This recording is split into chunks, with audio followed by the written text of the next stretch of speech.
The summer of 2024 will go down in American history as one filled with unexpected political twists and turns. So what happened?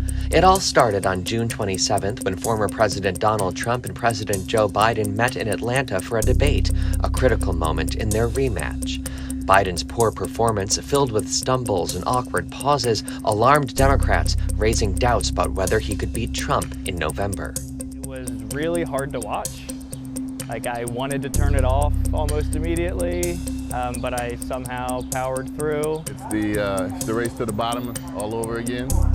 Last night was the mummy versus the dummy, so. But Biden and his team said it was just one bad night and insisted he was pressing forward with his campaign. I don't walk as easy as I used to. I don't speak as smoothly as I used to. I don't debate as well as I used to. But I know what I do know. I know how to tell the truth.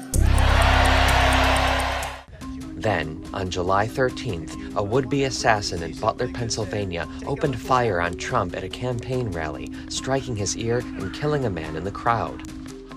You know, when I was standing up yesterday and everybody was telling me sit down, I'm like, dude, if I was going to take a bullet, I'd gladly take it for that man. Like, you know, I mean, he's got our back. The assassination attempt stunned the nation and brought back into focus the threats of political violence.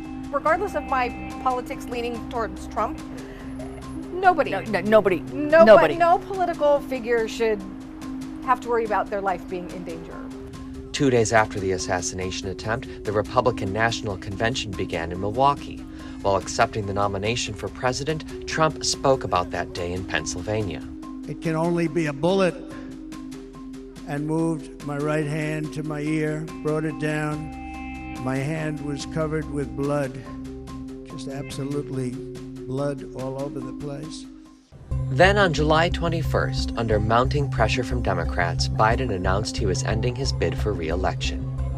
He's someone who's willing to step aside from power and not put himself first, put the country first. I think it's a huge deal, and I think it just shows the type of leader he is. And you know, we took all that in, and we said we got to go thank him. I've given my heart and my soul to our nation, like so many others.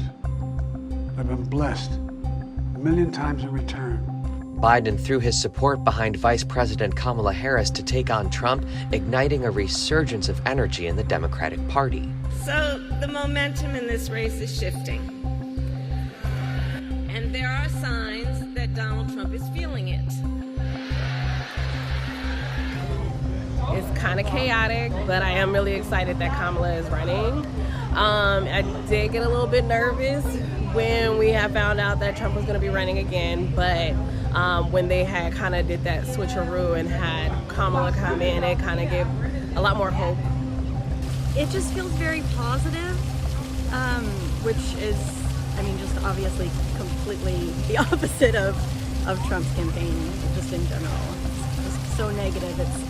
It's nice to hear such a positive, hopeful message. Harris then headed to the Democratic National Convention in Chicago, where she accepted the party's nomination for president.